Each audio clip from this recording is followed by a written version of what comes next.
and we were in a dance hall somewhere like Basildon. I looked out into the audience, and Rod Argent and Chris White were standing in the audience.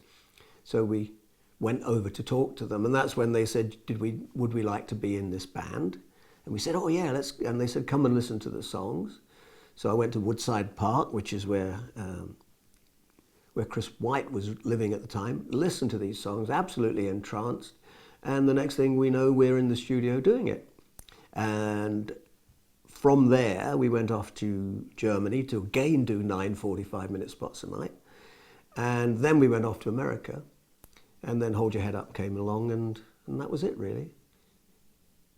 We went everywhere. You know, we did what rock and roll bands did. Our first American tour, we took all our gear with us. How stupid is that? And it cost 4,000 quid in 1970 and 4,000 quid to bring back the remnants. Because by this time, we didn't know about flight cases. What are flight cases? So we didn't have any. And then Rod took his Hammond organ to America. Now, it was a C3. Now, the C3 was made for Europe.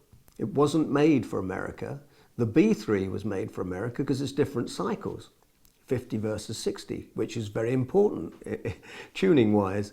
So he had this huge suitcase-type cycle transformer that was too heavy to carry and which was supposed to take care of the cycles and never did.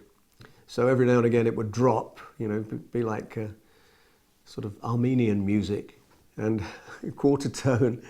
And so we never did that again. We always hired stuff out there. We had one American tour manager. We had an equipment manager. We probably had 3 people on the road with us, which is dangerous. Our sound man was a window cleaner who'd been to school with Russell.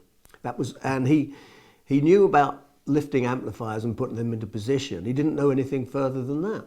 Couldn't drive on the wrong side of the road, which was very difficult for a road manager. And he was in charge. I saw the program. We did I think it was the Enemy poll when it was at the Oval. And yes, we're on Wishbone Ash, loads and loads of the progressive bands of the time. And we had our window cleaner balancing our sound. What chance did we have? None at all. And yet, we weren't unusual in this, you know, because everybody was making it up. Except for perhaps, some of the Americans were a little bit more professional, but nobody thought about having their own sound man. Well, that would be expensive. We'd have to pay. So we did a tour, and it went on and on. 50 planes in 51 days, which is ridiculous. So we thought, well, this is how we do it. This is how it goes. So day after day, we'd be on another plane. We supported the Moody Blues, and we did universities and things on our own. We were with the Moody Blues at Fillmore East in New York, and there was a bomb scare. And so everybody had to leave the theatre.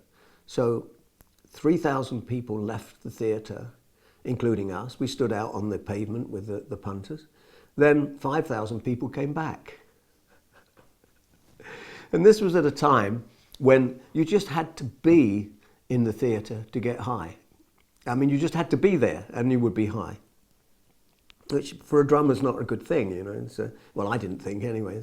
It's far too laid back, you know. I want to be aware of what I'm doing. It's important. So we got to the West Coast, and B.B. King we supported, and we came off, and as we came off, he came by me, and he was sort of cradling Lucille like this so that nobody bashed into his guitar, and he said, "Sounds good, man." And I thought, hey, B.B. King said it sounds good. And I thought, I hope he doesn't say that to everybody. We had a proper manager, but he didn't know any more about touring America than we did. You know, we thought, I mean, the fundamental mistake was not having any flight cases, because we had to leave one of our one of our equipment guys at home, and he said he sent probably a telegram or something, or a message saying, "Shall I bring a 9-yard tipper to pick up the gear?" And it was in terrible disarray, and most of it needed to be scrapped.